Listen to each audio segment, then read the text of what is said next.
Hello everyone, welcome back to the channel. In this video we will be differentiating between React Native and an Android Studio. React Native and Android Studios are often compared, but they are not exactly the same type of things. React Native is a cross-platform framework used to build mobile apps for both Android and iOS using JavaScript or TypeScript. Android Studios, on the other hand, is an official IDE, integrated development environment for building native Android apps. It's not a framework, it's a development tool. Let's get into the tabular comparison of the features and see how they are different. As we know, React Native is cross-platform framework.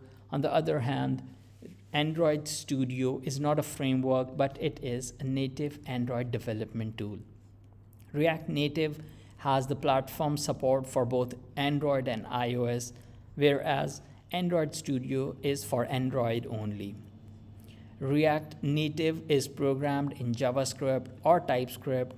On the other hand, Android Studio uses Kotlin or Java. React Native's performance is near native, while Android Studio is a best fit for Android as it is fully native.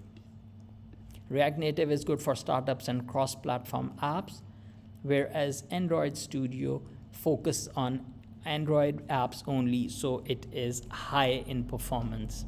So if your goal is to build apps for both Android and iOS quickly with a shared code base, React Native is the best choice. But if you want to build a fully optimized Android-only app with maximum performance and complete access to Android features, then you should most probably go for the Android Studio. So this is it for this video, and I hope this is helpful, and I will be seeing you in the next one.